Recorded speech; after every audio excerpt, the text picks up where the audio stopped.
Hello, everyone. Today I'm going to talk about distortions in handwriting and what that means. The purpose of handwriting analysis is to gain an understanding through written communication. We may be able to discover a mindset, the intentions of an individual, and/or their attitude. Of course, we always want to understand someone because even the legal system uses motive, means, and opportunity, which is basically the same reference. Handwriting analysis is often referred to as a pseudoscience, and I kind of agree with that. After all, science, coming from the word scientia or knowledge, is the intellectual and systematic study of structure and behavior, either of the physical and/or natural world. We also use the words conscience, which is basically with knowledge, because it is con with science, and subconscious with lesser awareness of knowledge. So handwriting analysis, neurolinguistic programming, psychology, chakras, they are all models. And although they may not be a universal truths, they are definitely useful and helpful to work with. Handwriting characteristics also revealed the author of the JonBenet Ramsey ransom note. I wrote a book about that. You can watch that on my JonBenet playlist. My name is Marcel Elvers, Master Profiler through Written Communication, and please like my channel. Above all, share and subscribe. And if you like a video, put it on your playlist. We use 3 zones in handwriting. The midzone is a reference and represents our social integration, how we feel we are perceived by others, our social relatedness, our reality. Letters like A, C, and E, M, N, O, X are all mid-zone letters. Anything above that is the upper zone. The upper zone represents our degree of philosophical inclinations, our spirituality, morality, our personal value system. The lower zone represents our memory bank for what happened to us in life.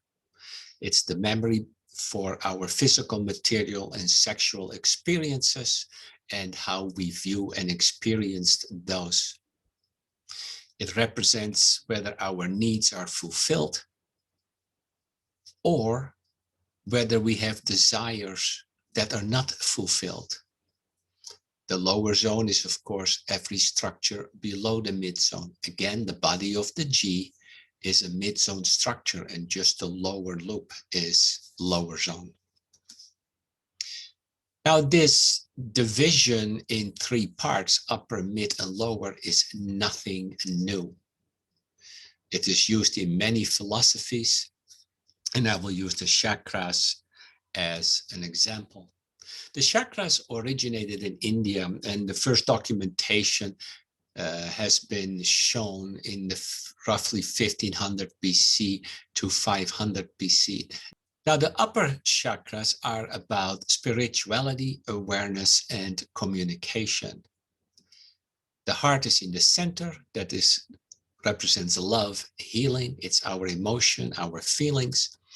And the lower chakras are all about power, sexuality, and basic trust. The ancient Greeks divided our intelligence centers in intellect, emotion, and will. And of course, today we reference it as head, heart, and gut. Now, when we look at handwriting and in personalities, the combination of our intellect, intuition, instinct, or like I refer to as think, feel, do, form our personality. Now, personality is defined as a combination of head, heart, and gut characteristics that form a distinctive pattern that we can recognize in someone, or a personality, a character. The intelligence triad, as described, is highly intuitive. If we look, for instance, at the upper zone, where we look for thinking, morality, guidance, even a dog understands energy expansion. And so does Ronaldo. Churchgoers and concert goers reach up to the skies. And I just roll my eyes now and then, also looking up for guidance. We see that often happening with people that think about things. Let's talk about the distortions. Upper zone distortions mean there are some distorted thinking in philosophy and moral standards. People with significant distortions in the upper zone tend to twist their ideation to fit their own narrative. Here we see Jim Baker. We see an extra long, tall upper zone. We see that in the loops of the B and the J, but the KK upper zone is significantly higher. Now, since the mid-zone is the reality zone, the higher we move away from the reality zone, the more distorted thinking may become. Jim Baker received a cease and desist order to stop selling a silver solution as a treatment for the coronavirus. This is the signature of L. Ron Hubbard. We see a major distortion in the upper zone of the R.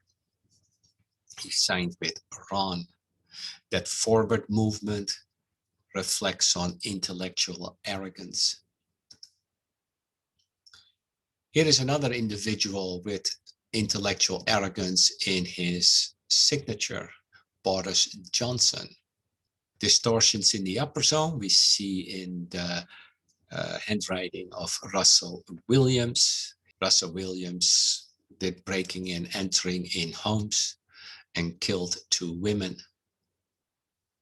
The mid-zone is probably the most important zone in handwriting. And the reason is, in the upper zone, we think that's where our intellect resides, because every action starts with a thought. A thought can be expressed as words. But it is our heart that decides whether we move ahead and act out our thoughts, because it either feels right or it does not. And so our heart decides whether we move forward or not, whether we decide to act on it or not. And then we must assess our experience. Were we successful? Did we like it or not? Did we like the outcome or not? And once we like an outcome, we repeat the behavior so it becomes a habit and ultimately our destiny. Mid-zone distortions mean that the person does not feel accepted by society as a whole or family. These people tend to not feel appreciated. They think too much about what others think of them, so they depend on external validation. And since they adapt to others, they tend to have poor thinking patterns because they don't know what to think and are inconsistent. They react to others. Here we see somebody with significant distortions in her handwriting. This was a female, roughly 35, 45. She was a real estate agent sending me a thank you note. We see the complete distortions in the A for thank. We see the bending of the V, and there's many other distortions. Here we see the handwriting of a criminal, where the letter D is written significantly different each time. Significant distortions in the letter D specifically tend to mean poor moral standards. Lower zone distortions means an unusual perception of life's experiences and memories. They may have disturbed fantasies regarding their needs and desires. And I'm talking about physical, material, and sexual needs. Since sexual needs have a high priority in a person's life, expect sexual desires being unfulfilled, and they may act on it. Dominique Strauss-Kahn has a strong lower zone extension on the letter N that does not belong. He forced himself on women. In these two samples, we see a mild distortion on the left in the word get. It has a bubbly lower zone, and that suggests big memories, strong memories, and suggests unfulfilled desires. We see that repeating itself in the S, where a loop is made that does not belong. When we look at the G's, lower zone, they are tight and a little long. It goes into the next sentence, which is an invasive lower zone. And then the last G is completely angular and intrudes into the midzone. This suggests disturbed fantasies, probably sexual in nature. So the general rule is when you see distortions in handwriting, and a distortion in handwriting is a deviation from the expected handwriting norm, that distortion represents what it means in the zone. So distortions in the upper zone is odd thinking and odd philosophy on life. Distortions in the mid-zone is often a negative perception of their social integration. I feel unaccepted. And distortions in the lower zone suggest unusual past experiences that are compensated for by unusual needs. So handwriting analysis can be used not only for author authentication, for instance, document falsifications. Has a will been forged, or another important document like a deed? Contact me for these type of issues because I can help you. Can be used for character trait analysis, personnel placement, threat analysis, and even deception detection. Please follow my channel. There is more to come with this extremely useful and fun subject matter.